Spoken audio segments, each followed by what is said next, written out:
Good afternoon, good morning, good evening, and welcome, people, to episode 224 of Dude and the Monkey. I am one of your co-hosts, Marc Foster, and as ever, I am joined by... Ian Loring, hello.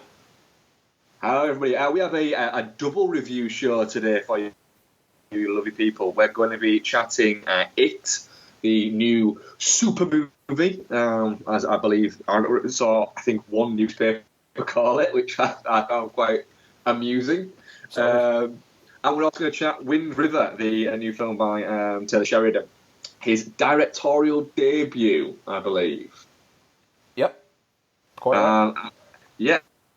And we'll have our usual sort of trailer chat, a few tangents probably, and a little bit of what we've been watching. Again, because of a work thing, I've not watched that much, but I did watch one quite interesting film that we'll talk about during that. If we've got any questions, we'll be answering those. But Ian, is there anything that's happened this week that we should talk about? Apple TV 4K's been announced. It is, yeah. And of course, we had a big sort of discussion about this a few weeks ago, didn't we? Yeah, we did. We were kind of debating the pricing structure and what would tip us over the edge for it. And we did speak about Apple TV and the 4K a few weeks ago, didn't we? And where we discussed the sort of pricing, how we thought that would work, and what we figured would be sort of a fair idea. But we also tried to predict what Apple might do.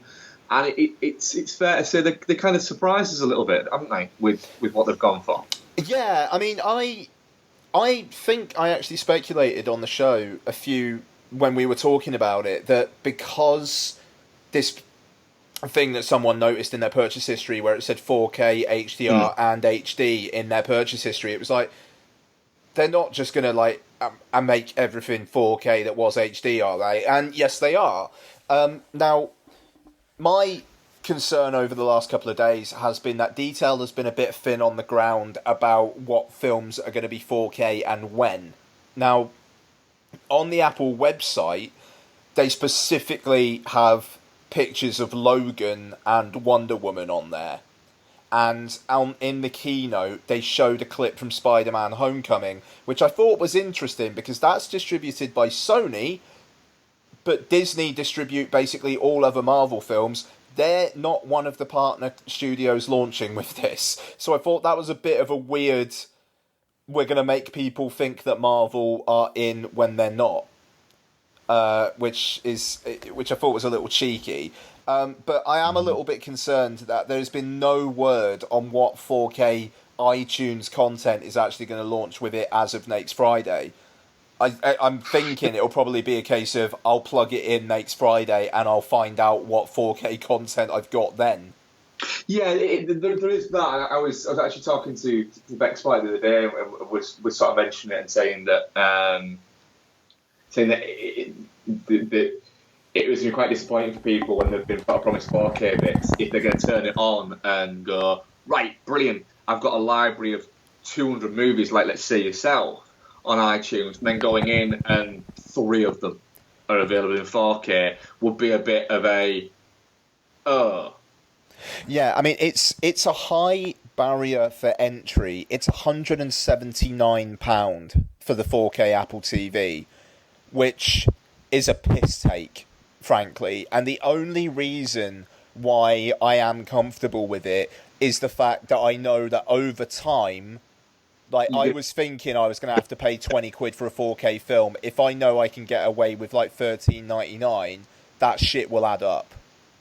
That's it. And as well, to an extent almost, it's like you're paying 180 quid, I suppose, for a device, and not only a device that you know that you're going to use a lot, but you're also kind of saying, oh well, along with that, I'm actually getting all of this content as well. So you potentially, I mean, like I was saying, you could potentially plug that in, load it up, and you could have 25 4K films instantly out of nowhere. Yes, you've already bought them, but you've not bought them 4K. And so there's almost an investment in that, I suppose, in an extent as well. Yeah, I mean, and also, frankly, this should be the last streaming box you'll need for the very much foreseeable. It's going to be compatible with HDR10 and Dolby Vision, which essentially are the two standards of high dynamic range, so that's fine. You get yourself a Dolby Vision TV at some point, you'll be good, you're set. They haven't said anything about the sound yet, but it wouldn't be too hard to do Atmos, so we'll see how that goes.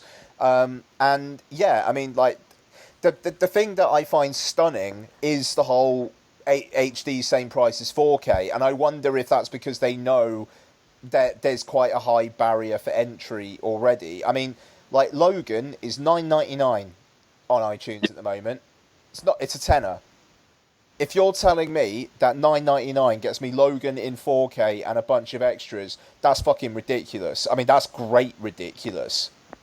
It is, and it's like you say. If it puts an end to, I suppose, to the $9.99 release, it's quite an ambiguous sort of statement saying they're going to be the same price as the HD. They'll just bump up the prices of the HD ones. That's literally what they will do. Mm. They're going to do that. I think $9.99 goes bye-bye, and I think they'll blame Brexit as well. It'll just be like rising costs, blah blah blah. They'll basically like soak it in that. I think you're looking at $13.99 and like maybe even $15.99 going forward, depending on the studio. But you know what? With iTunes extras and stuff like that, I'm comfortable with that anymore, and I would think nah. But if you're telling me Spider-Man Homecoming 4K, bunch of extras, 15 quid versus paying 20 quid for the 4K Blu-ray. Yes, the 4K Blu-rays can have better picture quality and audio quality. We know that, but HD Blu-ray is also better than HD iTunes, and to be honest, I'm comfortable with it. There is that, but it's a fiver. It's a fiver per film minimum. You're looking at saving. Yeah. There, straight away, a fiver per film. Plus, you've got the other thing of. And it sounds small, but you've got the thing of having to store the fuckers as well. 100%. And I mean, that's the thing. It is a ball ache, as fucking first world problems as it really is. It's a ball ache these days to go up to your shelf and put in the disc and stuff when you can literally just tell Siri to stick it on, which I do a lot.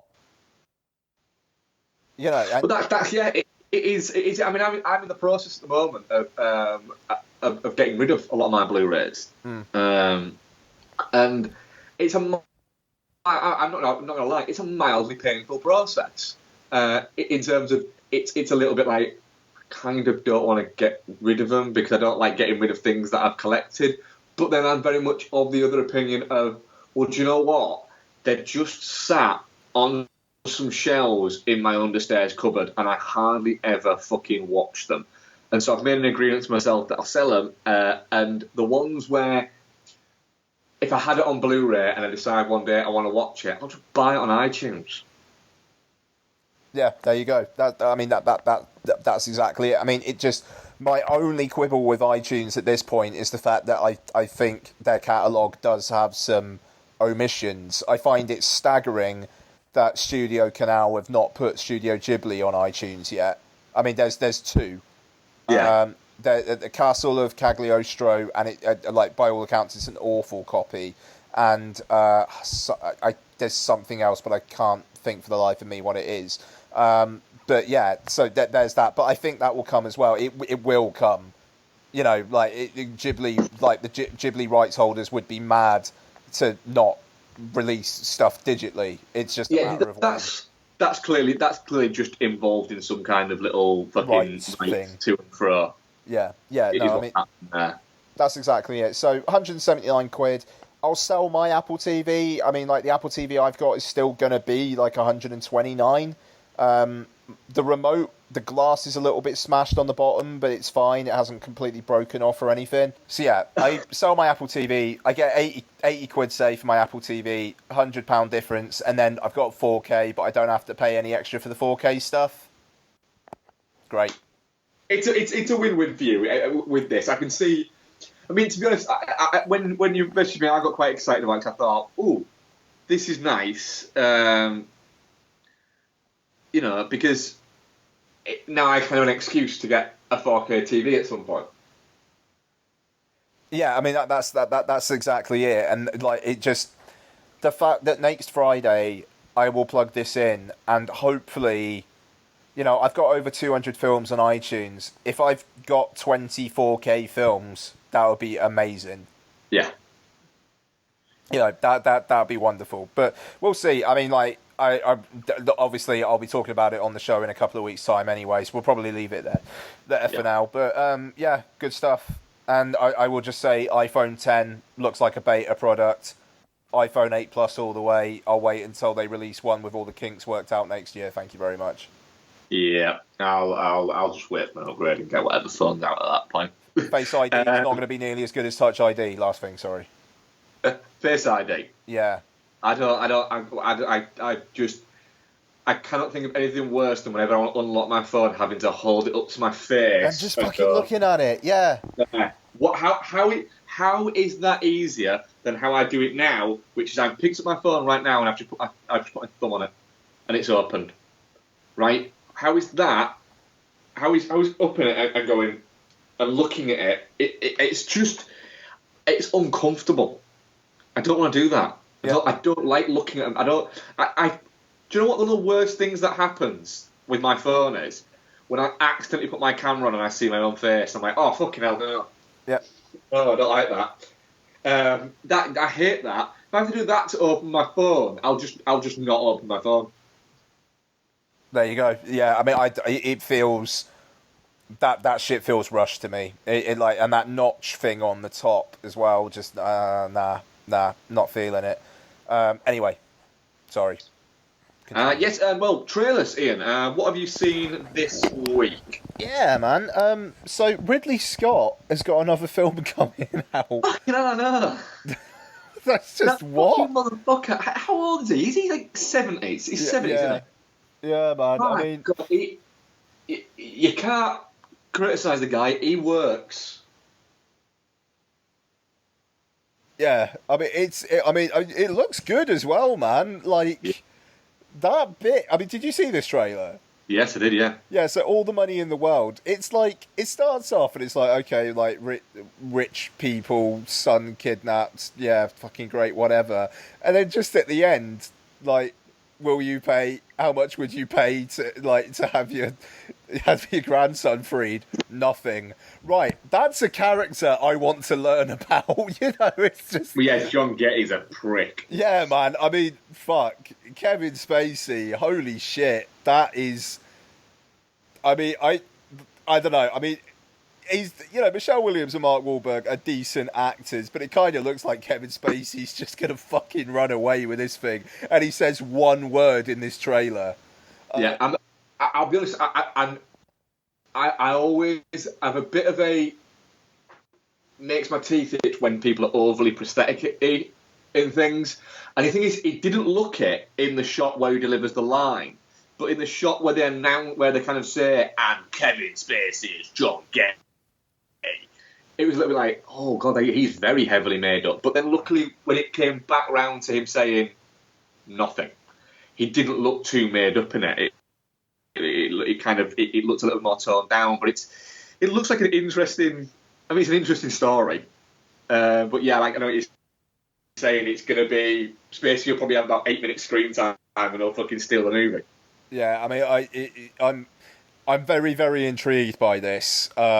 So yeah, I mean, it looks like high class, high production value, solid adult drama that's not trying to be an indie, not trying to be a world changer, but it's going to be a really interesting story. So yeah, why not? Yeah, and fucking Ridley Scott he's got a mojo at the moment. I haven't, don't get wrong, I didn't get on the Covenant, but I've liked, The Martian. I actually like God's. Exodus Gods and Kings, man. That's a solid flick. God's King. I liked it. I thought it was a good film, to be honest. So I need to go back and rewatch The Counselor at some point. Yeah. I remember that film making my teeth itch actually, but I would like to revisit it. Okay, I might revisit it before this comes out. Okay, yeah, no, actually, that sounds like a good. That sounds like a worthy go. Actually, yeah, no, fair dues. Okay, I also watched the trailer for The Commuter, the new Liam Neeson one. I've not seen this. Is it just Liam Neeson stock action film? Well, yeah, I mean, he doesn't look particularly actiony in it. It looks, I mean, like obviously it's one I Colette Sarah, and like it's got that kind of like mystery angle to it that particularly Unknown had. But this trailer doesn't look like there's going to be an awful lot of ass kicking. I'm intrigued enough. Apparently, I think it's US cinemas in January. I think it might be UK as well. It feels like solid antidote to Oscar-y stuff. Yeah. Kind of flick. To be fair, it looks like a good wintry, like Friday night at the cinema kind of thing. So yeah, I'm down for it. Why not? Yeah, no, absolutely. So I watched the trailer for Red Sparrow. Yes. Yeah, this is a thing. Yeah. This is a thing I like the look of. It looks very fucking interesting, doesn't it? I must admit, the first sort of 10-15 seconds of the trailer, I was watching it going, not feeling this. And then when you realise that, she's like some kind of super assassin, it's like, haven't we had enough super assassin movies recently? And then it's kicked in a little bit more of the trailer, like, yeah, but now Joel Edgerton's there, so Jennifer Lawrence and Joel Edgerton are in it, and then it carried on going. I was like, yeah, all right, I want to see this. Yep. This looks interesting. Yeah. It looks very. It looks quite arousing as well, to be honest. So that's fine. I like my filthy thrillers. Call So good. Trailer for The Current War, which is the new one from the guy who did Me and Earl and the Dying Girl. Right. Which is very different. So it's about the battle between Nikolai Tesla and Thomas Edison. Ooh. And it's Benedict Cumberbatch as Thomas Edison and Nicholas Hoult as fucking Nikolai Tesla. You see, that sounds like it's either. That sounds like it could either be perfect casting or the kind of casting you get in a Funny or Die video. Yeah, no, quite. But it's both at the same time. Yeah, that's a good way of putting it, man. I mean, it looks. I mean, like the word is that it's. I think the word is that it's not great, but I don't know. Like it's a subject matter that's interesting, and Michael Shannon's in it as well. So it's a good cast, and I as we talked about on Playing It Forward a little while back, I really rate Me and Earl and the Dying Girl, so I'm up for seeing what this guy can do. Yeah. Yeah. Okay, and the last, I think this is the last one. So yeah, The Disaster Artist. Oh no, actually, well, Coco as well. Coco looks all right. I'll watch Coco. I will take Lottie to see Coco. Coco looks all right. Doesn't it? Yeah, pretty much. That's it. But what looks fantastic is The Disaster Artist, which just looks like everything I want it to be. It looks like it's going to be a lot of fun. Yeah. I like the fact that like they're painting Tommy Wiseau as a figure of fun, but also someone who got shit done, which to be fair he did.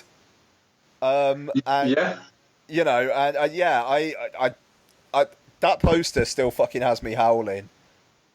Just like the fact that the poster is literally Franco as Wiseau against the green screen with the words "I did not." Oh hi Mark, like above him. It's God. I mean, I'm really looking forward to that, and it's the film of the awards season that if it disappoints me, I think I'm just going to be in a bad mood all week. Yeah, I can see that. I don't think it's going to. No, I don't think it's going to either. I am fucking the bit where he's shagging Harry Grainer, and it's like, does he know where a vagina is? Yeah, Rogan looks like his delivery his line delivery is going to be perfect for this film. I'm really intrigued. It looks fun. It looks like Greg Sestero and Tommy Wiseau are happy with it as well. So good on him. Fuck it. Well done. Yeah, I think that is Wiseau's just happy that he's going to be in the limelight again. Yeah, quite. And I don't know. Good on him. Good on him. I don't know whether I'd be able to sit through the room again, but good on him. Yeah, I don't know whether I don't want to fucking want to. Have you seen it? Yeah, I think it's. I just think it's a shit movie. I don't think it's a good shit money movie or a fun shit movie. I just think it's a shit movie. Yeah, fair enough. All right, no, that's a fair angle to take. It's one of those where I can't. I can't get my head around the fact that it's got the. I could never understand. I've never been wanting to watch it out of curiosity as a cure or anything like that. But how anybody could watch it twice and could pay to go and see it at a cinema baffles me. I mean, we've watched it. Donna and I have watched it a couple of times, but the second time was like just pissed with a friend that we thought it'd be funny to show it to him, and we had a good time. So which is fair enough. Yeah, that's an excuse for watching it a second time. But then you get people who actually seem to actually kind of rate it as some kind of cult classic, and it's just not. It's a shitty film. Yeah, and the film about it is going to be a lot better than the actual movie. I would like to see these people actually remake The Room. Yeah, that would. I'm surprised Franco hasn't already done that, to be honest. But I think that was the start-out idea for Disaster Eyes, wasn't it? No, it wasn't really. Was it really? Yeah, it was. The start-out idea was to remake The Room, and then they decided that it'd be more fun to make the story of the making of The Room. Oh shit! Okay, fair enough. Okay, I'm done. Got any more? No, I'm done. Go ahead. A couple more. The Red Band trailer for The Shape of Water. Oh yeah, okay. Yeah, still not sure where I am with this movie, but I want to see it, if that makes sense. Mm-hmm. And what are the other ones? 3 Billboards Outside Ebbing, Missouri. I'm looking forward to that. I'm very much looking forward to that. I have a feeling, because that's been pushed back a couple of times, I have a feeling that's getting pushed back towards awards season.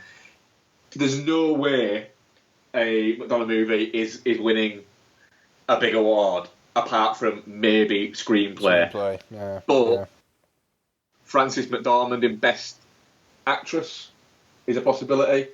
And also, Jesse Plemons plays quite a big supporting role in that, apparently, and he's very good. Yeah, okay, good. I hope he has more to do than he did in American Made. Yeah. So, when we predicted a few weeks ago that we reckon that at some point there'll be a film where people go, God, he's fucking good, isn't it? And that'll be it. It'll appear in loads. I have a feeling that could be the movie. Yeah, okay, yeah. And the full one is the trailer for 50 Shades Freed. Oh, actually, yeah, no, I saw that as well. Shit, I mean, we're going to watch it, aren't we? Yeah. Yeah. Oh, yeah. I wonder if this is going to be in 4DX.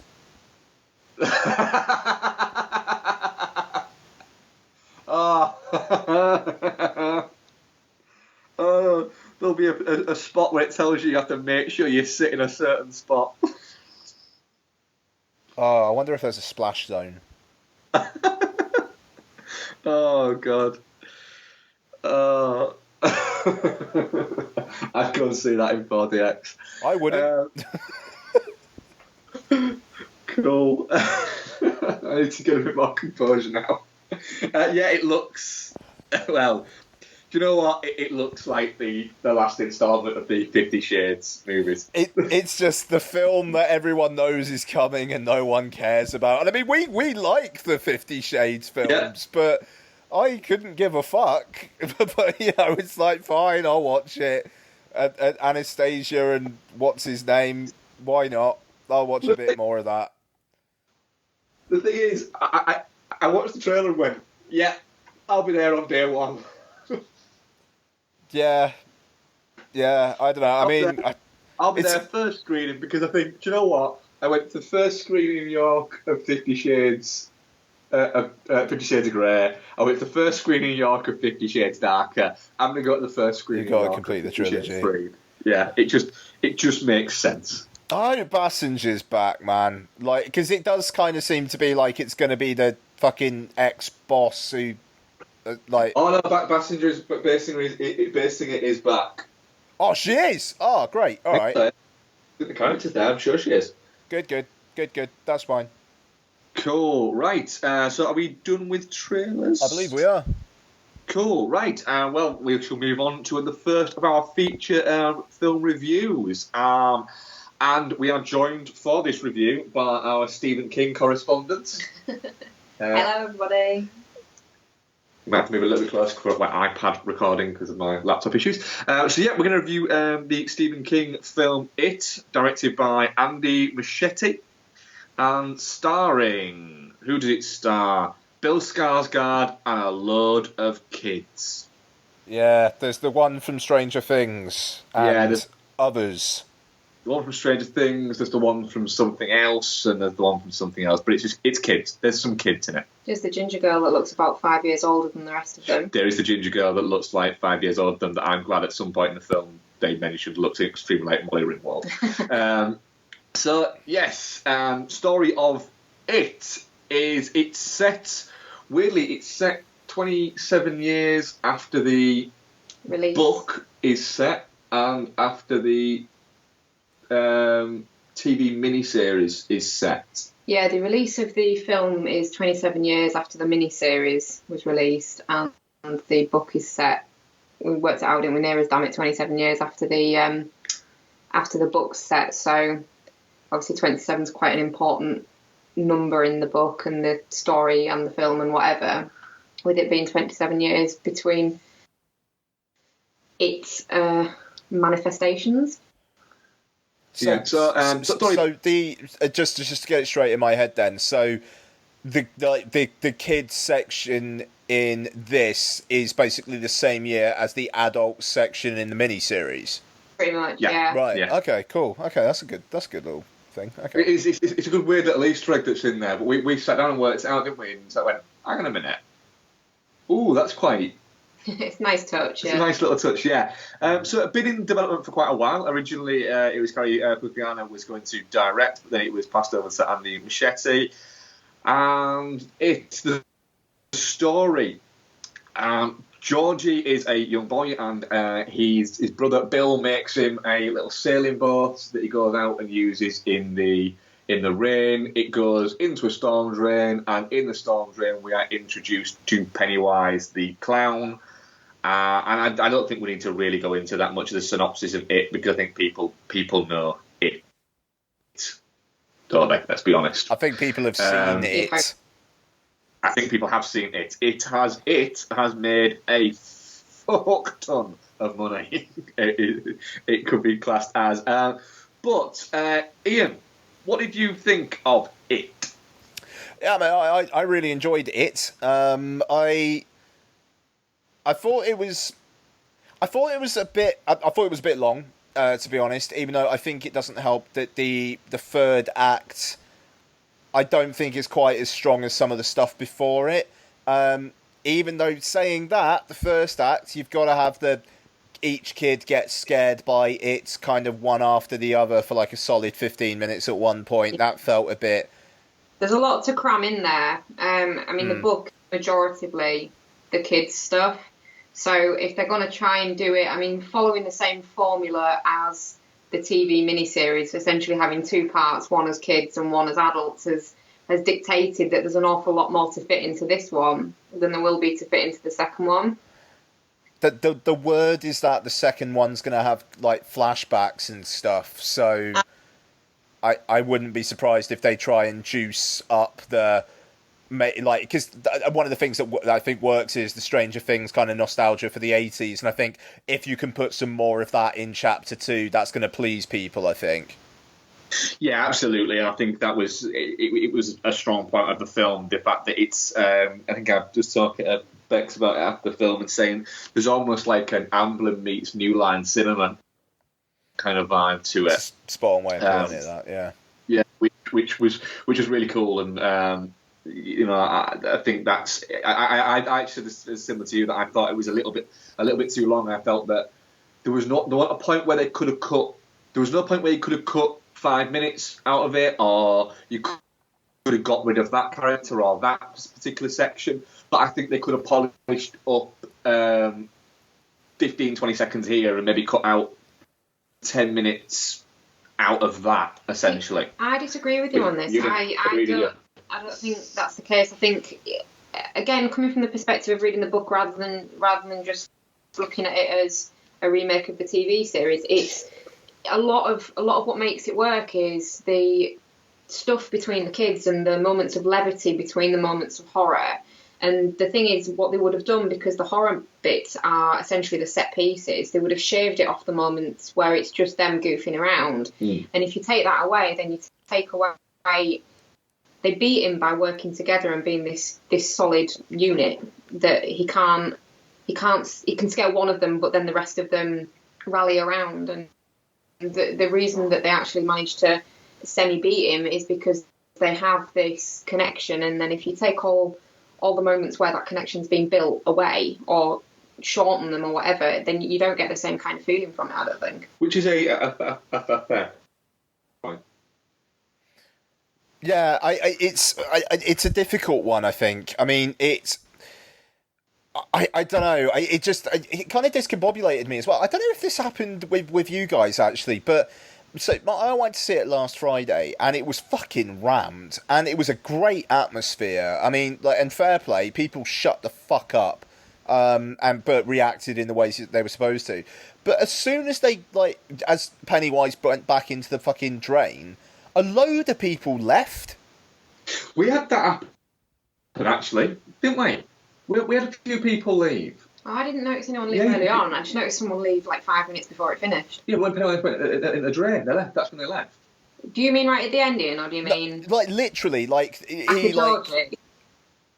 yeah, it's almost like they knew that they weren't going to get the orgy, so it was like, fuck it, we're off. Right. So it was like, but like he went down the drain, and then it was like they were recovering, and it was like, well, shit, all those kids are actually dead. Fuck, that's surprising.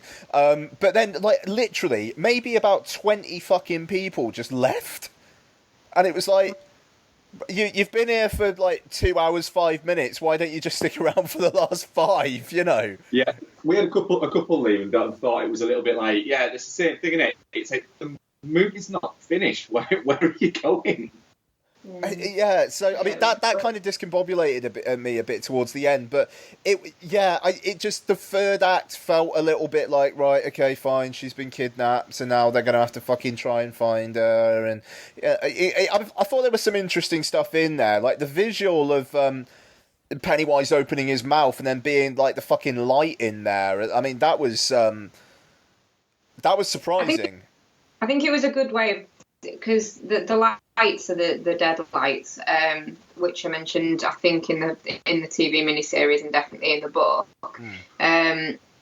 It's done in a really schlocky way in the TV miniseries. I love it, and I love it mainly for Pennywise in it. But it is kind of crappy in a kind of production way, and I think they've slavishly with the TV miniseries tried to stick to as much of the book as possible. And even when you're reading it, there are some bits that feel a bit cheesy. And then I think with this, taking it in a different direction. I mean, there's so many bits in this that are different. It's more of a inspired by the work of Stephen King rather than an adaptation. It gets from the same A to the same-ish B, but it goes in a completely different direction.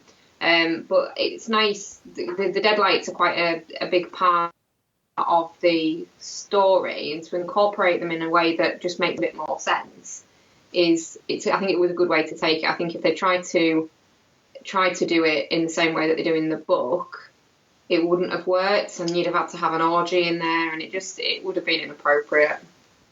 And especially considering the fact that, like you say, that girl looks way fucking older than the rest of those kids.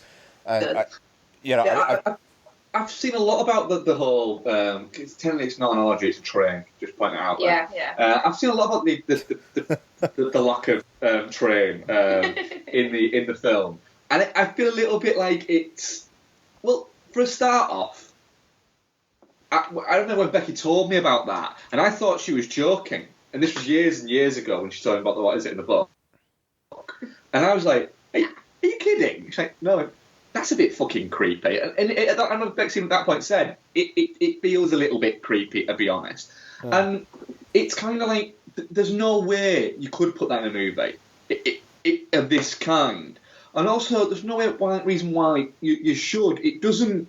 If you're getting out of the cinema, having just watched it, and you've gone, well, that wasn't a good adaptation. Where was her just giving it up to all those guys? I can't believe they didn't put that in. It's like, well... I don't think they actually needed to be honest. I don't think anyone's disappointed that it's not in there. Some people are. Really? Yeah, some people are. I think most of the stuff that I've read is people just relieved that they didn't take it there. Yeah. I don't know. I mean, like, to be fair, there would have been some sort of weird glee in seeing that fucking chubby kid, like, just get some. I don't know. The kid who looks like he's a good 3 or 4 years younger than the rest of them. Yeah. Even though, like, the Jewish kids, it's like he's in the film so little and has so little interaction with her that it would almost be like, what, he just fucking, like, piles in at the end and says, well, if everyone else has had a go or something, like, just in terms of... I think he'd be a little bit like, I kind of don't want to. Not going to lie. I just don't want to. Yeah, I don't know. Like, I don't know how it's written in the book, obviously, but that kind of points to one of my criticisms of this, and you know they have to do quite a lot in a 2.25 hour film. But Mike, the kid on the farm, and the Jewish kid, they don't get much to do, no. And it feels like a very extended cast for what they have. Yeah, Mike could not be any more of the token black kid in this movie at all. It literally is. It feels like that. He's not developed at all. Whereas they give quite a lot of development to Bill, which is clear because it's kind of like virtually his film, and to is it Stan, the neurotic kid? Yeah, no, that's Eddie. Eddie. Yeah, I like the Jewish one. Yeah, Stan's the Jewish one. Yeah. I like the fact that Eddie isn't a simpering kid. That he's kind of cool, but he's just got a lot of neuroses because of his mother. Essentially, I thought that was a nice touch rather than making him a simpering little like sickly kid. Yeah, because he's not a wet end in the book like he is in the TV miniseries. Yeah, he's kind of a cool kid that just happens to get ill a lot, but he doesn't actually get ill. His mum just makes him think he is. Yeah. So yeah, I think that was quite nice. I don't quite understand why they've changed Mike's character as much as they have. Why they've made the changes that they have. Like, he doesn't live with his grandparents in the book. He lives with his mum and dad. He's not like this secondary character either. Like, Stan is in the book and the TV series more than the other characters, but Mike's quite integral to it, and he's the one that sort of has gathered all this information on the town's history, not Ben. And I don't really understand why they've made those particular changes, unless it's because obviously Mike doesn't come into it until the rock fight, as part of their group, and they wanted to get some stuff in about the history of Derry before that. That's the only thing I can think of. But I honestly can't see why they've done the whole bit with his parents being dead. Maybe just to give him a fear point. Mm. Which I can agree is flimsy, but there are flimsy kind of bits in this. I just think that what they've done is they've created a very well polished and very well marketed, solid horror film. Mm. I mean, don't get there are small issues that I have with it, like some of the changes that they've made with regards to the characters, but I absolutely loved it. I thought it was fantastic. No, I mean, it's the thing is, I didn't find it particularly like scary, but I was impressed by how intense quite a lot of it was. The bit with the what do you call it? The projector, and like how that builds and builds, and then when it kind of breaks out, it then sustains that for quite a long time as well. I did like how messed up that got, and the whole, and again, it's very Amblin, but like kids being in like real danger kind of thing. They're really not afraid to do that with this. And it is pretty fucking balls out at points. It's just, I think if you watch a lot of horror films, maybe some of the beats for the scares are quite obvious. Yeah, and that's a fair thing, but it's kind of like, I mean, I wasn't in the same thing. I didn't find it particularly scary, but I scare quite easy at horror films. But I did find it fun in a terms of 100% of the scares, of the fact that they didn't get me, but I still enjoyed and could appreciate them. And it's clear that you almost feel a little bit like it kind of has the movie has no right to be actually quite as good as it is, because it's a bit of a, without wanting to shit on the story, it's a bit of a trashy novel from what I understand. Yeah, it is one of his more eyebrow works. And it's taking beats obviously from the novel, and it's also taking beats from the miniseries as well. And the miniseries is fun and nostalgic and well loved, but is a bit shit. I think crappy is a bit strong. Shit's a bit strong, but crappy. But we've watched it numerous times. I still enjoy watching it, but it is a bit crappy, and it is partly the nostalgia thing, because it was the TV miniseries was a thing that you watched, was on a night on Channel 4 or whatever, maybe once every 18 months, and then the next fucking day everybody spoke about it at school. It was that kind of thing. What elevates the miniseries is Tim Curry.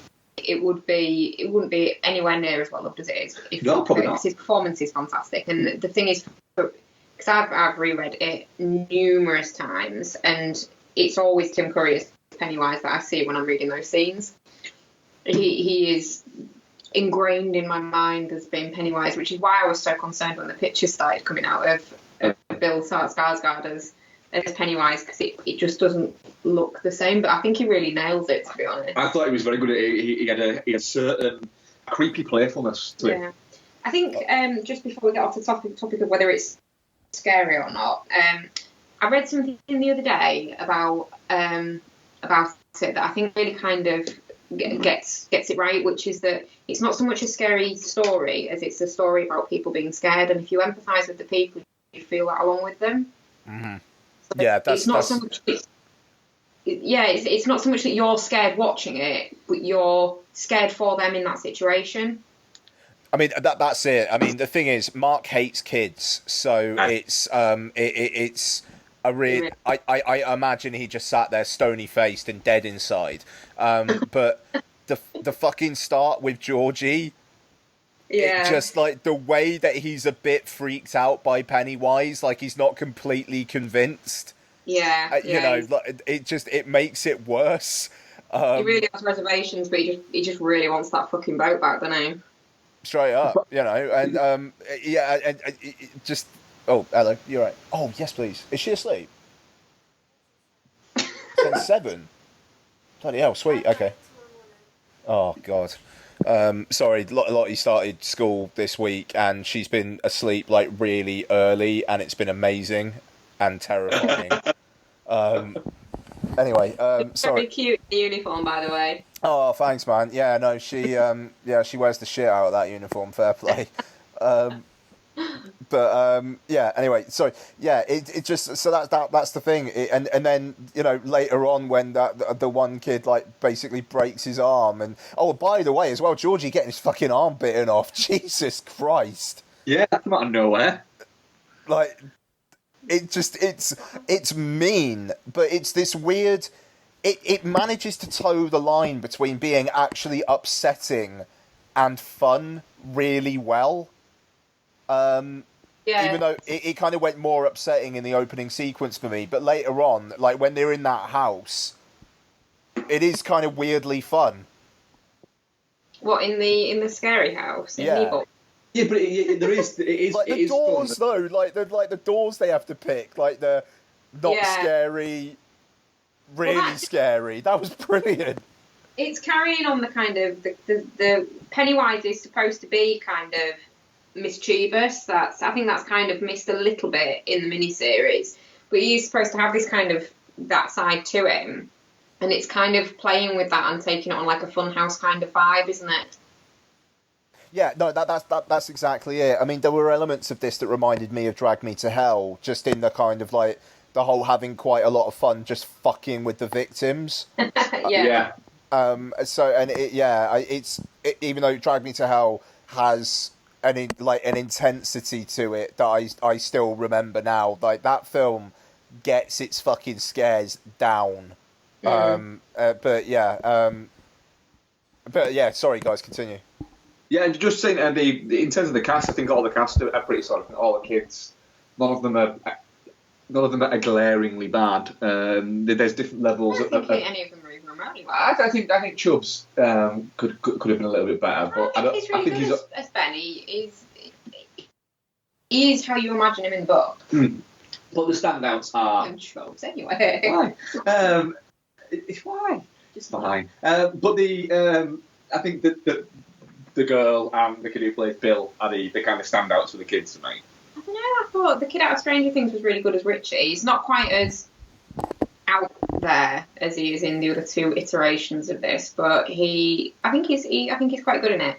There was bits actually where, because same as when we went to see Dark Tower, I said to Mark when we came out, tell me what you think first, because there's certain bits that I think don't make sense if you haven't read the books, but I don't know whether they need to make sense or whether you can just skim over those if you haven't read it. Like the bit where he says beep beep Richie, that's like a big thing in the book because they all say it to him to shut him up, and then Pennywise says it to him, but there's no like context for it in the film. But I think it's just if you don't know that reference, you can kind of just skim over it, can't you? Yeah. It's just a thing that he said that doesn't make any sense. It's not a wink to the book readers. Yeah.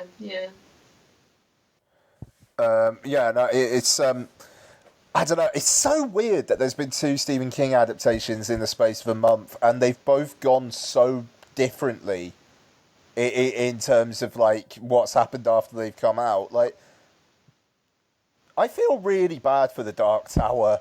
Well, the thing is, I could see the Dark Tower getting a sequel now based surely on the fact that they can go, you know what, we can get a little bit of extra cash out of this because people are going to want to see Stephen King movies.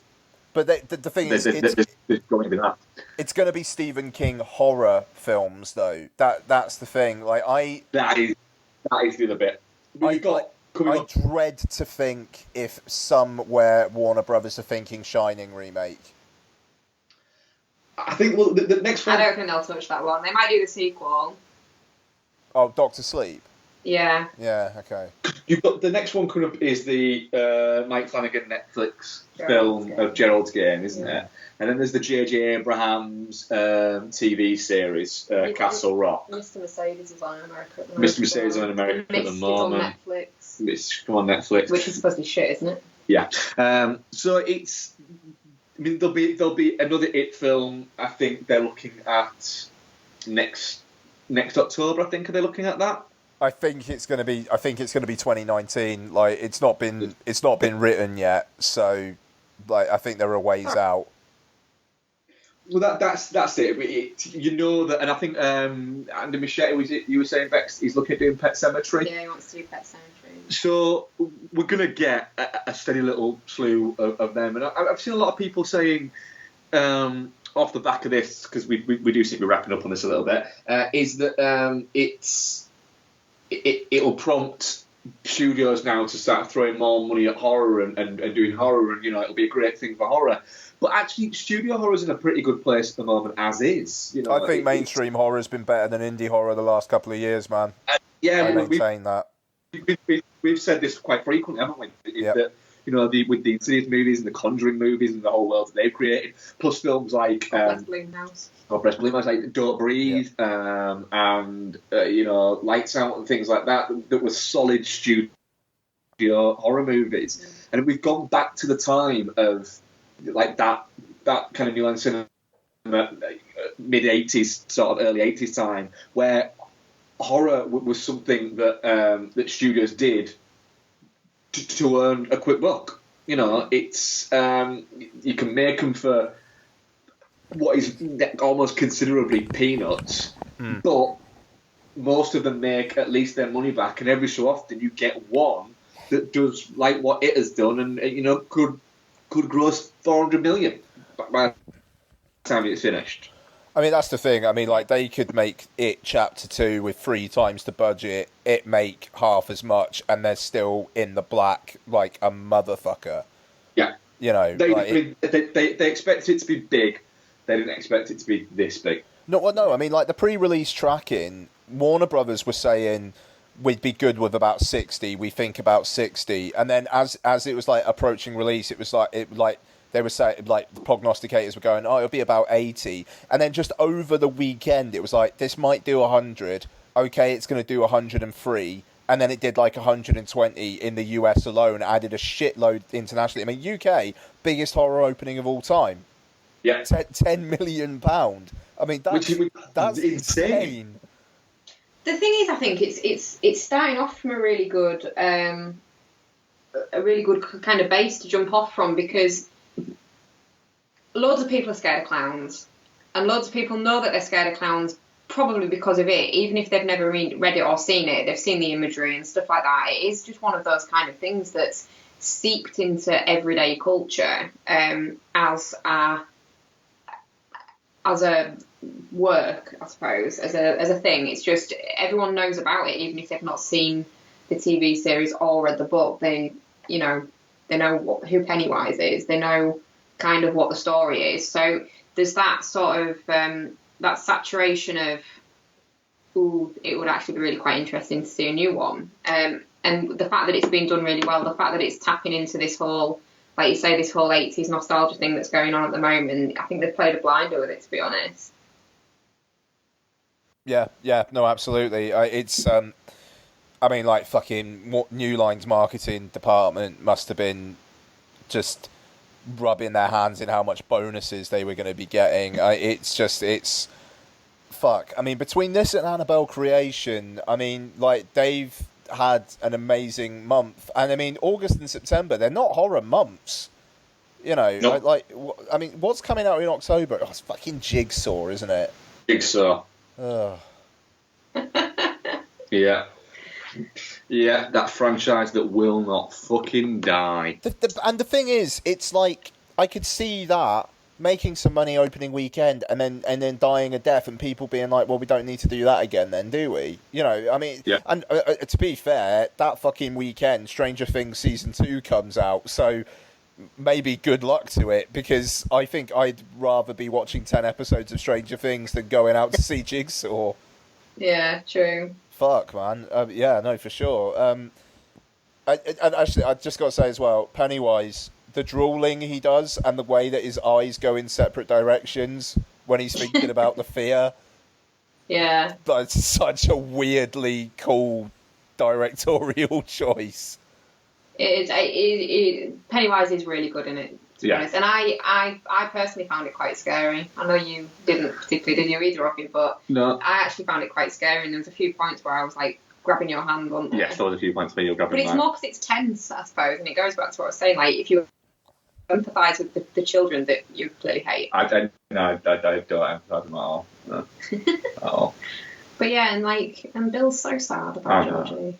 Well, a bit, Shouldn't have sent him out with the boat, should he really? No, he should be glad that he's no kid brother's been gone. You are horrible. That's fucking dark, man. Did you see the kid that plays Georgie turned up to the premiere dressed as Georgie? Oh no, he didn't, did he? Oh god. He did. In his yellow ring, slicker and everything. Oh, he wasn't just going around saying "You'll float too," was he? I don't know whether I'd be able to take that. I'd totally be doing that at the after party if I was him. Fuck, man. I'd be jumping out the nearest window. Basement, that bit in the basement properly freaked me out. Where he comes up out the water. That was, yeah, he had a good look on his face there, man. Like, he just looked like a shark. He was like, I want to eat the fuck out of you. So, I'm guessing all three of us are on Definitely Not Shit with that one. Yeah. Yeah, man. 4K iTunes, day one. I got my pre-order in now before they jack up the prices. Our audience vote on that was Definitely Not Shit, 79%. Nice. Touching Cloth, 7%, and Shit, 14%. Hi, Dan. Dan, hi, Dan. So thank you very much for joining us for that, Bex. Nice one, Becky. We shall speak to you next when Gerald's game's released, I believe, in October. Yeah, I bet you're really disappointed with that, aren't you? What? Well, in the book, she's naked for the whole of it. Oh, do you know what? First I don't get my fucking child train, and now I don't get boobs. Club G's fucking sweet titties for 2 hours. I don't think it would have been very well marketable. It would have been, but in a different way. I'd have marketed the shit out of that. I'm interested to see what they do with that. It's a really good book, actually. It's one of his stronger ones from that time period. Isn't it? I'm actually really looking forward to that. Isn't it supposed to be like they've been saying it's really hard to actually adapt it, or is that just because there's a lot of nakedness to it? Well, basically, it's her chained to a bed for the entirety of the book. So there's not an awful lot. A lot of it's what goes on in her head. So I can see that it would have been quite difficult, but you know. To be fair, I mean, did you see Hush, Becky? Did I see Hush? Yeah, you saw Hush, yeah. Which one was that? The Deaf Girl in the House. Oh, yes. I didn't... Like, I think the whole kind of, like, if it's in her head, I mean, like, to be fair, Flanagan's kind of got form with that through Hush, you know, so fair play, maybe he'll actually crack it. Yeah, well, I think if he does a visual representation of the stuff she's thinking in the book, then I think it'll be fine. The trailer looks really good, so you know, fingers crossed. It's another strong one. That's not too far away, is it? No, it's only about a month, so nice.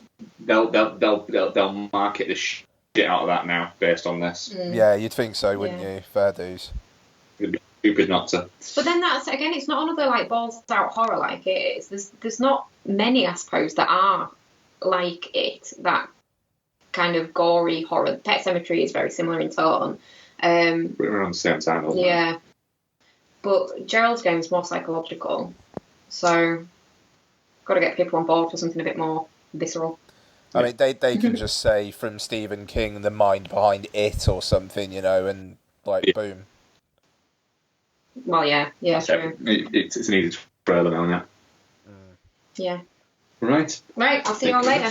Nice one. Right. Thanks, Bex. Bye, Ian. Cheers, all the best. We shall move on to the second review of our evening. It's weird having no peach chat. Which is the, like I said, the directorial debut for Taylor Sheridan, the guy who wrote Sicario and Hell or High Water. Stars Jeremy Renner, Elizabeth Olsen, John Bernthal turns up. The music is by Nick Cave and Warren Ellis, and it's fantastic.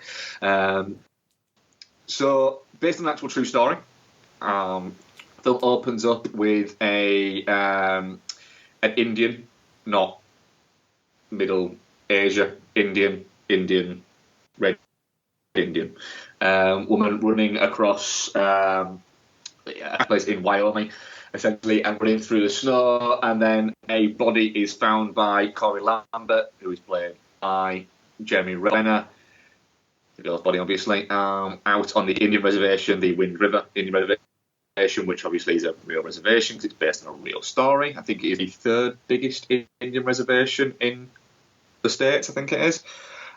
He works for the Wildlife, I think, Commission, and he's a hunter for them.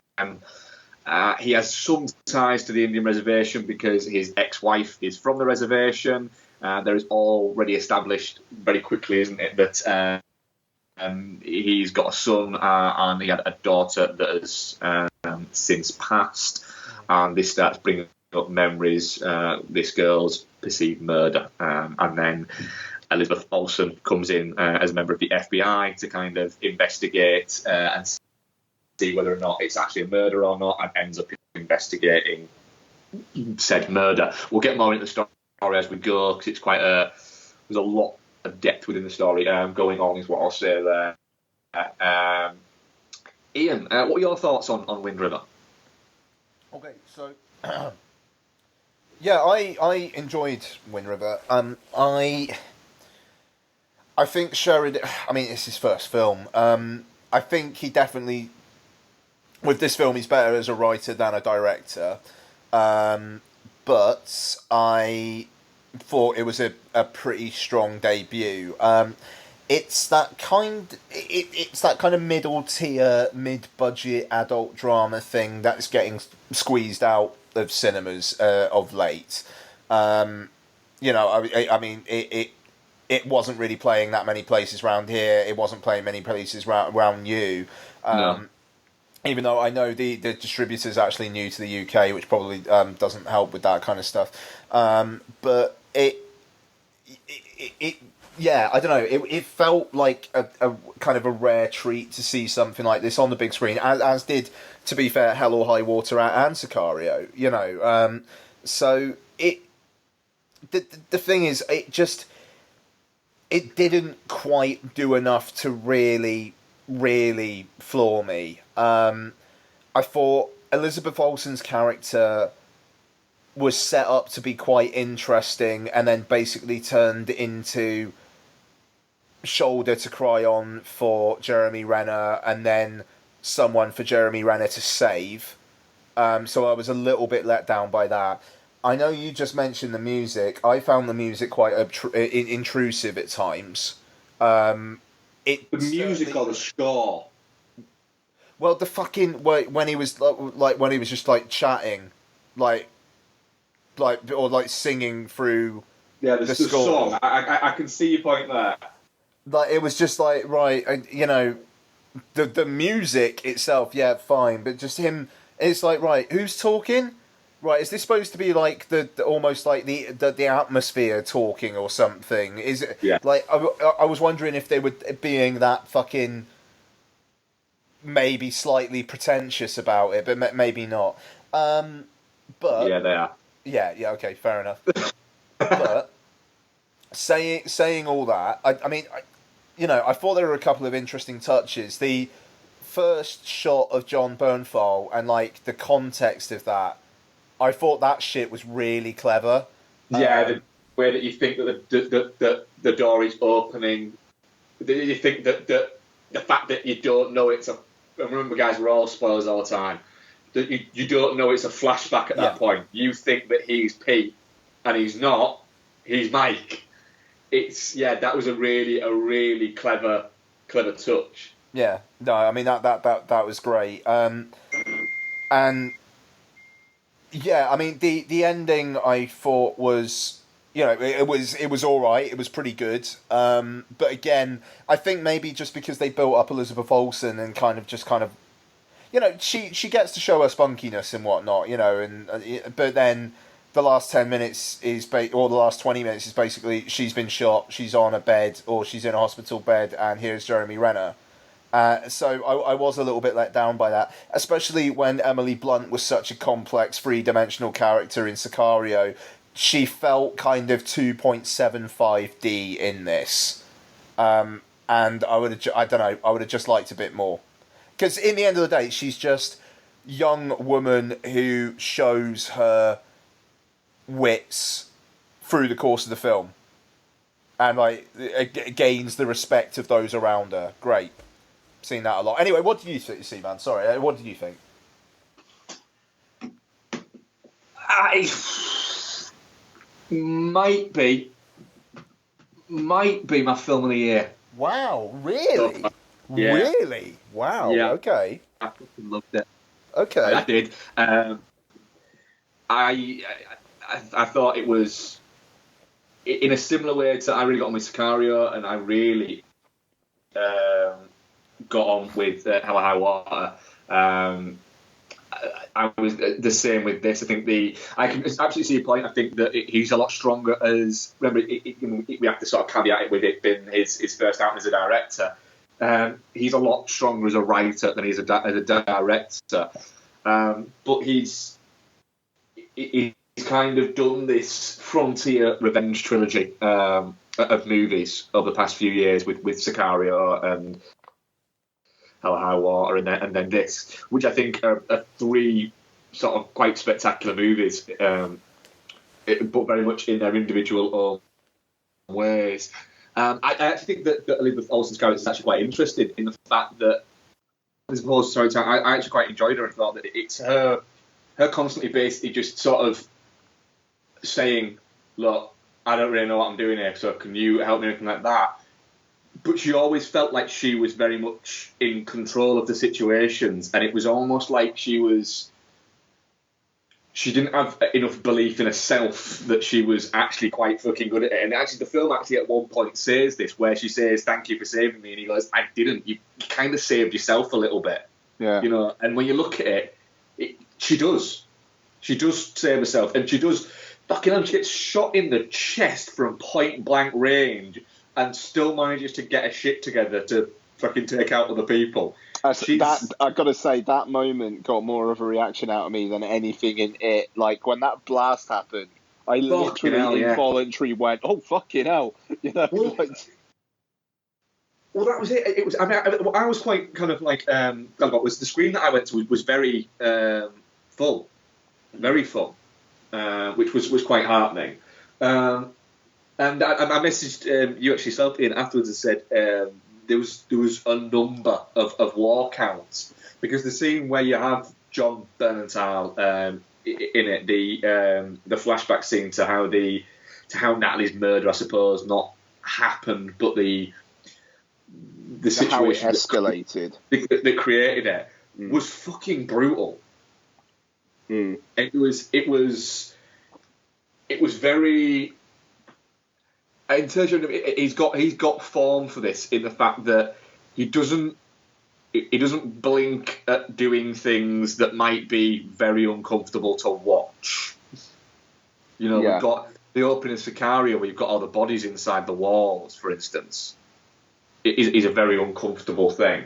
And so you have that, and then there's bits in Hell or High Water is just a very, very bleak movie. This was quite a bleak movie. It takes the place and basically in these three movies, particularly more in Hell or High Water and Wind River more than Sicario, it's shining a light on a side of America that even America doesn't want to admit is there. It adds things that says, look, there's the glitz, there's the glamour, there's the nice places, there's the suburbs, and then there's the West. Did you also know there's these really fucking shitty, bleak, horrible places that are just infested with crime and drugs and murder and just all of this unpleasantness that people have kind of got to create their lives around, and most people don't manage it. And there's a certain...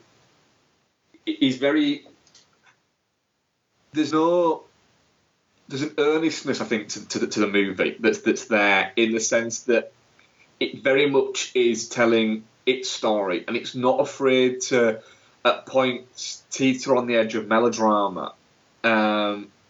there's no kind of cynicism or overt cleverness. This film doesn't give a shit if anybody on Twitter likes it.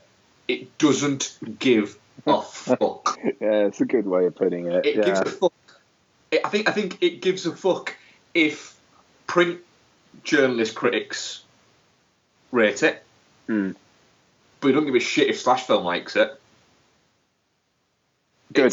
It is good, and I think that it's nice that we've still got filmmakers coming through who are attempting to be proper auteurs without being stylistic auteurs, without having a thing or a gimmick, or not even a gimmick. A gimmick's too flippant a word. Without having as a kind of a noticeable, recognisable quirk or style. It's very much his almost style is they're going to be bleak movies that he's going to give you, and it's an oppressive movie to watch, and it's deeply uncomfortable, and it's not. There's no happy ending. You know, the happy ending is what he does to that guy. And when he says to him, you know, I'm going to give you a chance.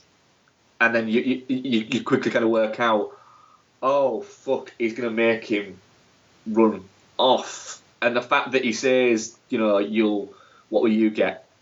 She got 6 miles, you got 600 feet. And I'm sort of thinking, Jesus, 6 miles? I couldn't run 6 miles. Never mind 6 miles in freezing cold temperatures when I've just been fucking gang raped and I'm not wearing shoes. Well, I mean, that's yeah. I mean, to be fair, the end of the film, like, the last moment between Olsen and Renner is like really powerful as well. Like her breaking down when she kind of realizes the enormity of that.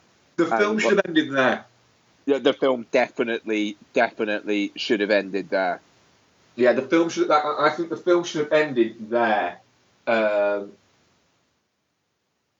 I almost feel like that would have. It maybe would have been the better ending. But God, it'd have been fucking dark, wouldn't it? It just, yeah. Well, it's just the fact that the end of the film is like, right, you've got this character, you've got the father character who is in one of the film's best scenes earlier on. I mean, that's fucking staggering, that scene where like just the fact that he just looks so nonchalant and just don't give a fuck with Olsen, and as soon as he sees Renner, he breaks down. I mean, Gil Birmingham, man, he's a fucking good actor. He's a good actor, yeah. And then the scene at the end where he's wearing what is it? The paint. He's like, looks with the face paint. He's like, it's my death face. All right.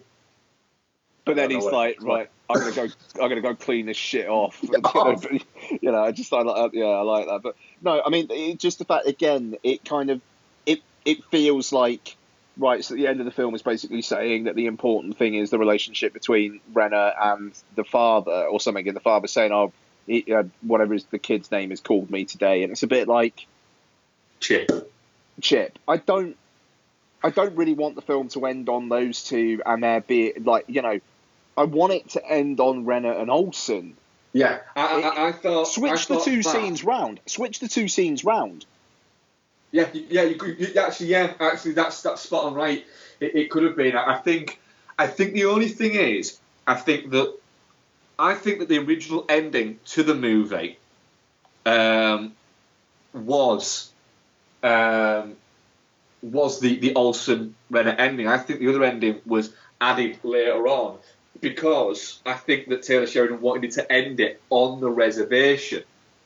Because apparently, an interview with Taylor Sheridan. No, it wasn't Taylor Sheridan. It was Peter Berg I had an interview with, actually. Taylor Sheridan doesn't talk much about these things, to be honest. It's actually Peter Berg who was one of the producers on the movie, and he was saying that one of the advisors that was on set to advise on all the complications there are with Native American law, because there's a really weird situation of the fact that local sheriffs and local police forces have no jurisdiction on native land. Only the native police have jurisdiction on native land. If you are a non-native and you commit a crime on native land, you can't be investigated by the native police. But the sheriffs and the local police also can't investigate it because it's on native land, so then it has to be investigated by state police, and they hardly ever want to go near native land because it's a paperwork clusterfuck. And because of that, so many times crimes happen on native land that just don't get investigated. And not like petty crimes, like serious crimes. And Sheridan, I think from reading between the lines, I might be talking absolute bobbins here. I think there's an idea there where I think he wanted it to end in that place because it's a film about that place. It's a fair shout, yeah. Which is the only way they can say that. However, I will concede, I do think the stronger imagery to end the movie on is essentially Elizabeth Olsen, who, can we accept the fact, is a fucking brilliant actress. Yeah. Really, she is. Whenever I see anything, I think she really is a staggeringly good actress. Oh no, God, yeah. I mean, fuck, man. I need to rewatch Martha Marcy May Marlene. I've got that on iTunes, man. I do need to give that. I need to rewatch that. I remember being deeply uncomfortable by it. But yeah, so anyway, I'll wrap up. But yeah, I thought that it was. I genuinely thought it got me. Is what I'll say. Good. No, I mean, I am thoroughly in with whatever the fuck this guy does, be it writing or directing. I'm well on the fucking Taylor Sheridan fucking train.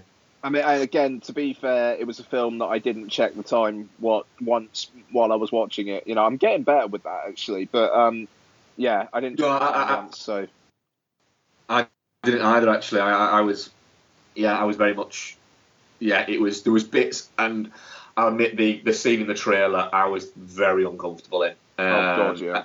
And I could and when the scene in the trailer is a rape scene and a beating scene, and it's that guy, the Pete guy, is seriously fucking. But even what I'll say is that whole set piece where they all pull their guns on each other in the build up to that is tense as fuck.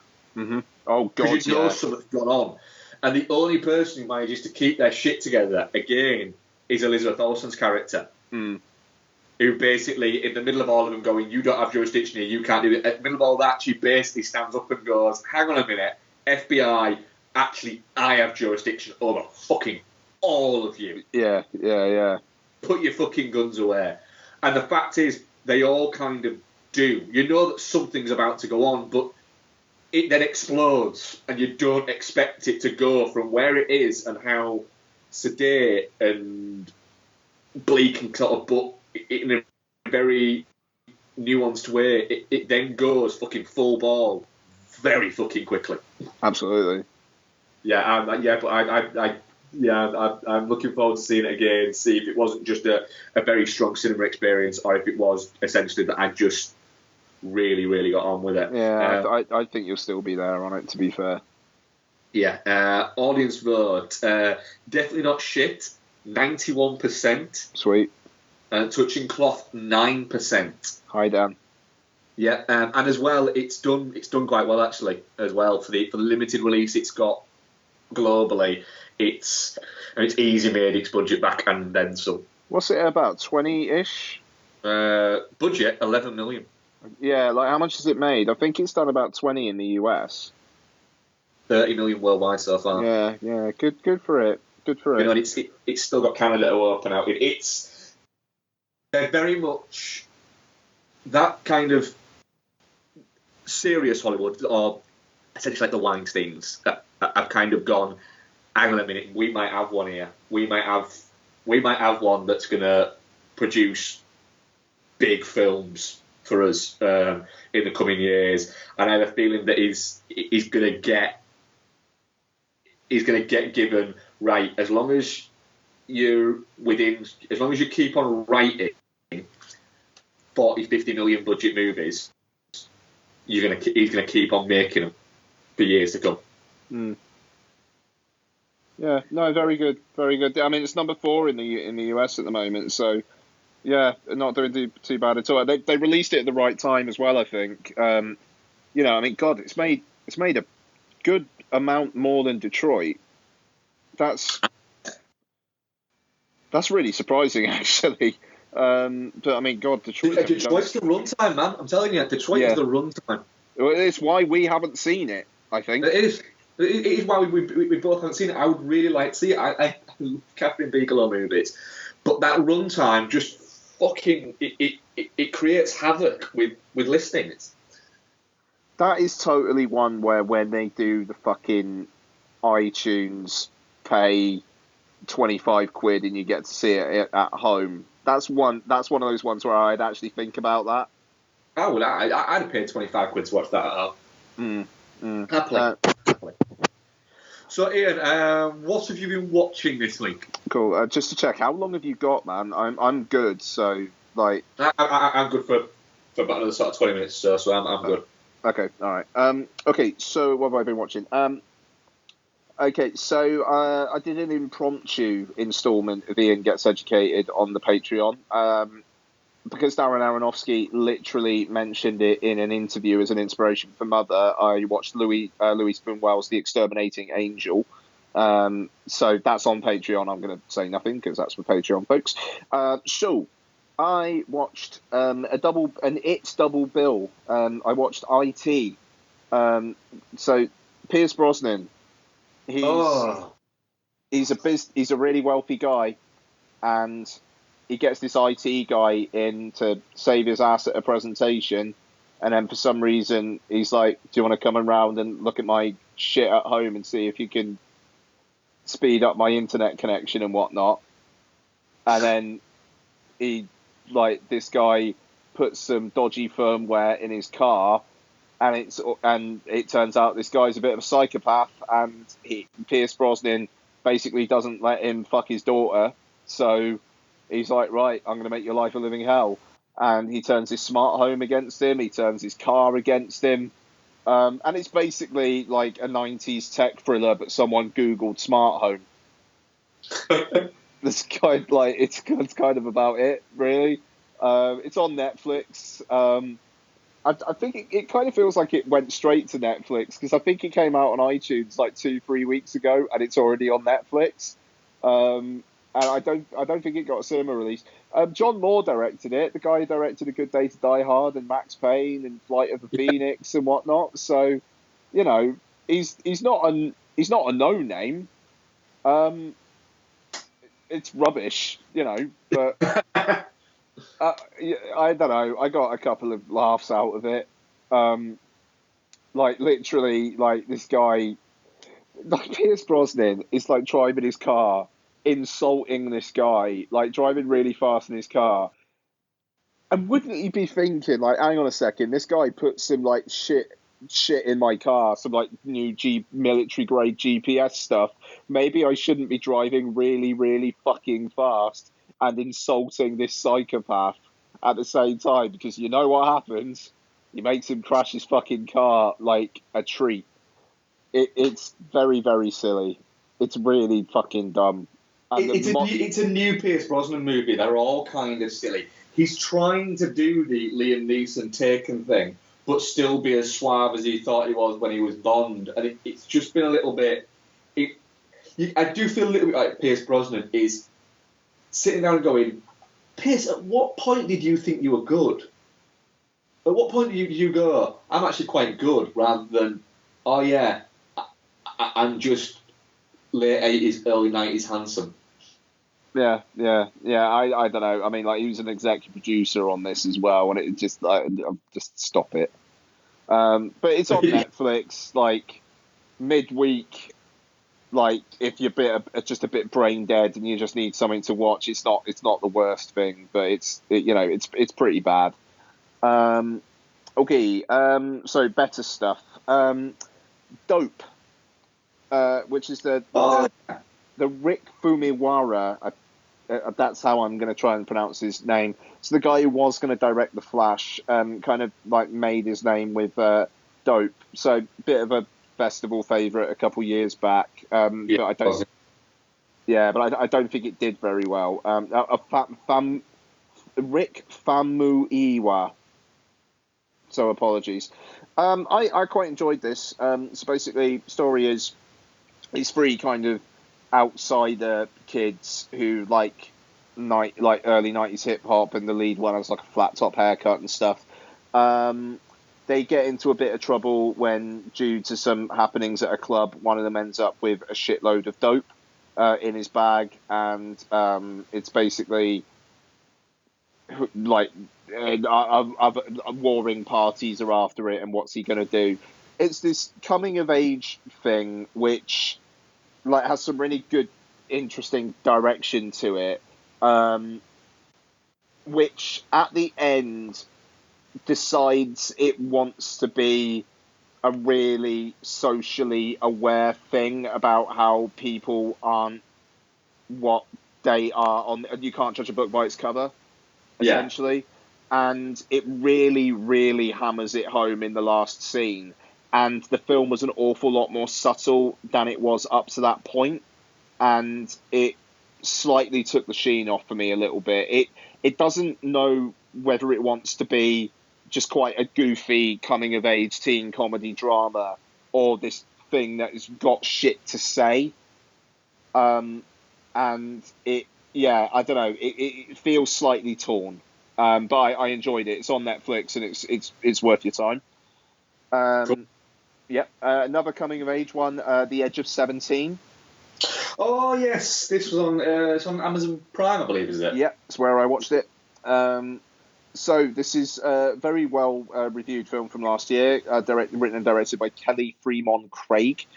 So Haley Steinfeld is a girl who seems to hate everyone and hate the world, except for her best friend, but she catches her best friend fucking her brother one day, and shit kind of goes down from there.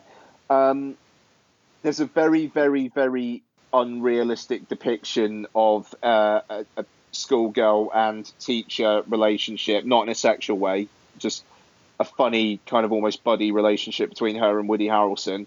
They're very good together, but I didn't believe what happened with their characters at all. But the rest of it feels very authentic. Steinfeld is very, very good. She's very good. And because, I mean, she's basically playing a character who's a fucking arsehole. Yeah. But it also kind of feels like, yeah, all right, you've been through some shit. I can kind of understand why you're being a dick. And you know what? You're going to learn to not be a dick through the film. Great. That's fine. Yeah. You know, I remember when I watched her being a dick, because she's such a dickhead in it. It was really fucking grating on me. But then it justified itself later on when she has essentially the fucking breakdown in front of her brother. Yeah. And basically admits the fact that you realise that she's not actually a dick. She's essentially got some kind of post-traumatic stress disorder because of what happened. And then it becomes a little bit heartbreaking that so massively changed her personality that she became something that all she knew how to do was just be a dickhead. Yeah, quite. No, it's yeah. I mean, I wasn't absolutely mad for it. I mean, what did you think? What did you think of the Harrelson stuff? That Woody Harrelson thing, I can absolutely see your point. It's a fun relationship. It's a fun little thing within the movie. They bounce off each other really well, but yeah, feels completely just unrealistic. Yeah, it feels like the relationship that somebody would think that they might have with a cool teacher, rather than a relationship that could ever exist. Yeah, good shout. But yeah, no, it's worth a go. It is. It's worth watching. I enjoyed it enough, certainly.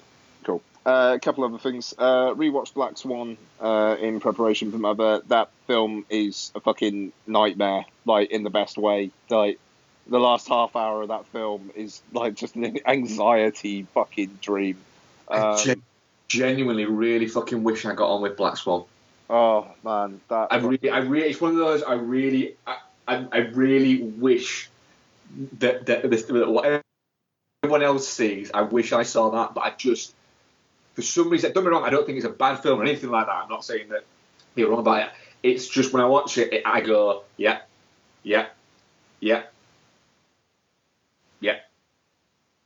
Nope, didn't get me. I don't know why, but I'm hoping that Mother doesn't do the same thing. I know fuck all about it, and apparently it's fucking crazy. So yeah, I noticed that the people are not referring to it as a horror; it's a thriller. But yeah, okay, yeah, all right, we'll see about that. Yeah, it's a little bit like, are you sure it isn't that you just don't want to admit that you really like a fucking horror? No, well, I mean, we'll talk next week. And my last one, Inside Llewyn Davis, which is the fucking bomb. I fucking love that film.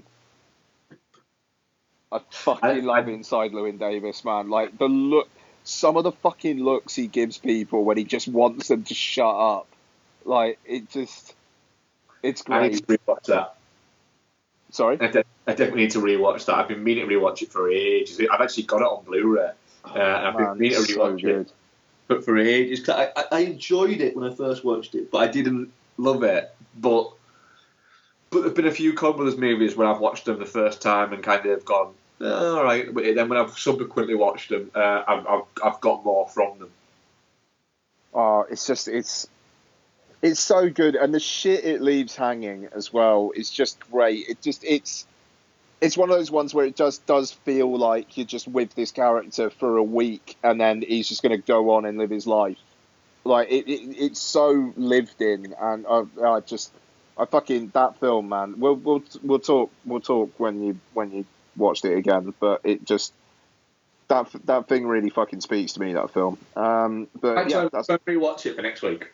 Nice, very good. That'd be great. Okay, that's it for me. It'll still be fresh in your memory when we talk about it next. Sweet. Cool. I've only got a couple. Is that sorry? Did you say that was you? I'm good, man. I'm done. Yeah, I've only got a couple. I rewatched Sicario in preparation for Wind River. Sweet.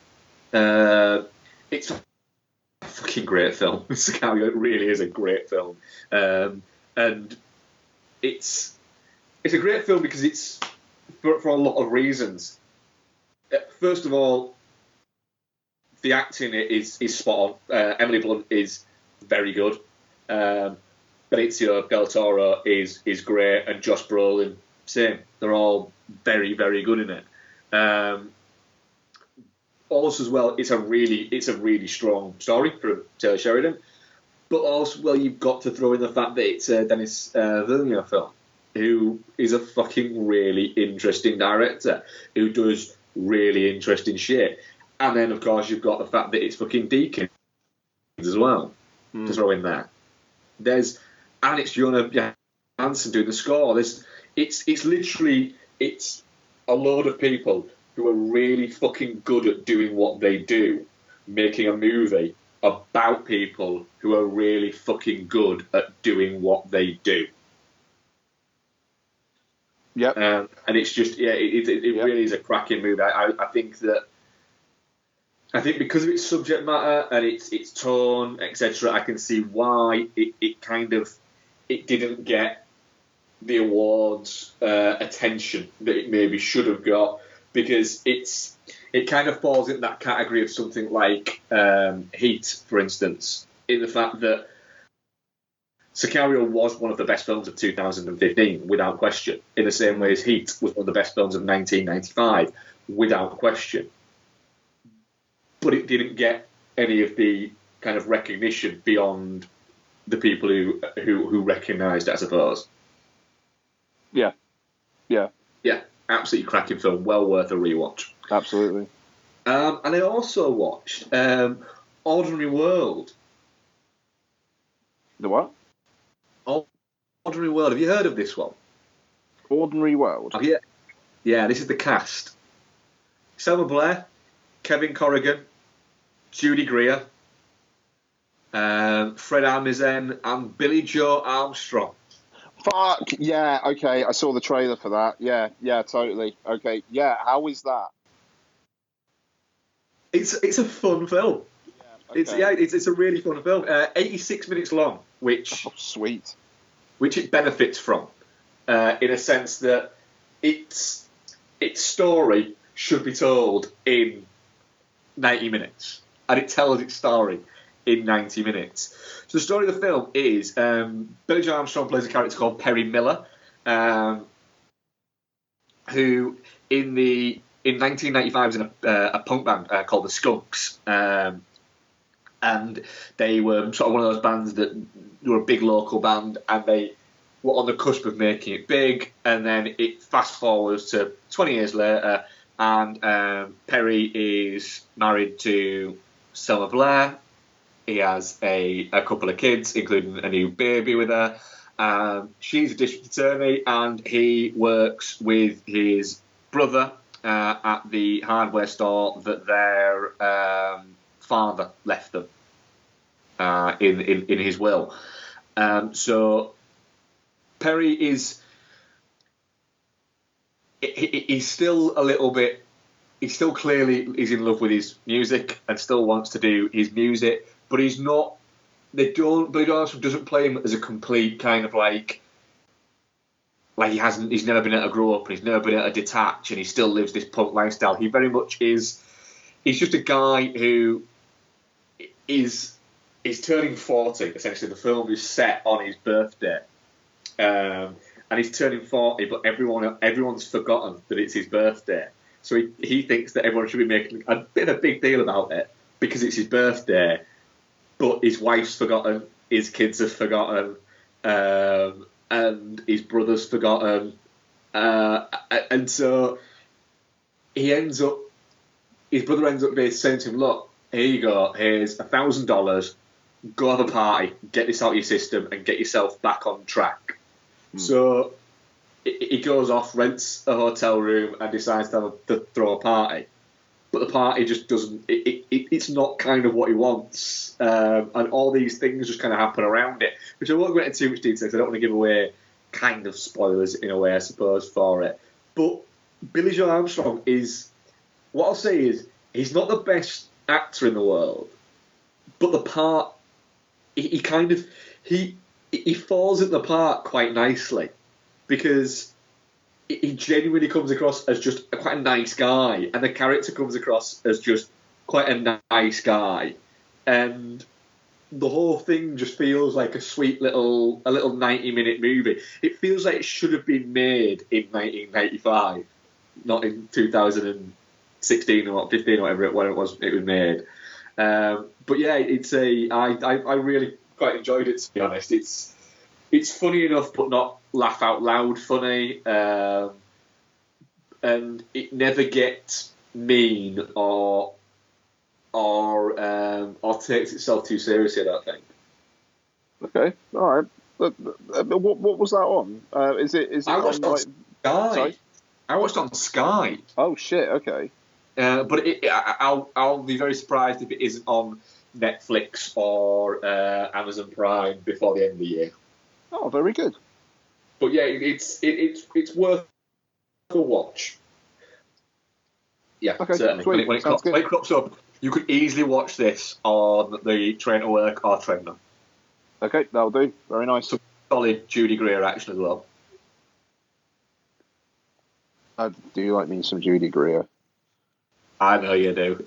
Oh, yes. So that was Judy Greer. That's it for me for this week. For that. So there's no prize for what we're watching next week, is there? Because it's Mother. Indeed, it's Mother. I don't know when the fuck we're going to record next week. I know we still need to do Black Samurai. Did you get the DVD, by the way? Yes, I did get the DVD. Black Samurai. Okay, good. So we do need to do that. I'm doing London Wednesday and Thursday next week, so I don't know when the fuck we're going to record, actually. We'll work it out. Yeah, we'll work it out. Yeah, it'll be all right. So next week's show might be a bit delayed. Yeah, we'll have to see. But yeah, Patreon stuff. Going to be doing My Darling Clementine on the Patreon next week. There will be that. I've got tomorrow off work, so I'm going to do a Damn You Football tomorrow. Sweet. I don't know what I'm recording it on yet, but I'll sort something out. And I'm going to do a couple of Patreon shows as well, so they should hopefully be out for the weekend. Very, very good. Very good. It's showing some signs of life, but I think it could just be like a death cackle. Oh dear. Okay. Well, we'll see how that goes. But yeah, Black Samurai will be getting recorded at some point. We just need to kind of schedule, basically. Yeah. Cool. Yes. So I don't think we've actually got any Twitter questions this week. So fuck you guys. Yeah, we don't have any Twitter questions this week. So yeah, dudeandmonkey.com, at dudeandmonkey, at Ian Lauren, at DudeFuzz. Is there anything we are forgetting, Ian? Patreon.com/Dude. Patreon.com, yes, /Dude and the Monkey. We do very much appreciate the Patreon contributions. Apologies for my tardiness in Patreon shows. It's been due to just work, to be honest, but I will get on top of that shit. Like I say, once I can work out what I'm going to record it on. Apologies also as well, again, said laptop issues might have created some audio quality issues. We just don't know yet until we actually get this, whether or not it's a little bit fuzzy. It's not as bad as it was the first 5 minutes earlier on. I think we're okay, but yes, apologies, guys. Yeah, it will be sorted. I will sort something out that resembles a laptop, probably out of some kind of Frankenstein's laptop, out of the 3 fucking laptops that have broken on me in the past 2 years. Nice. Fucking hell. Do you know what? I just need to fucking pump and get a fucking Mac now. Oh, fuck you, Apple. So yes, that was episode 224 of Dude the Monkey. We hope you enjoyed, and we thank you very much for listening, guys. Indeed. Bye-bye. Thank you, guys.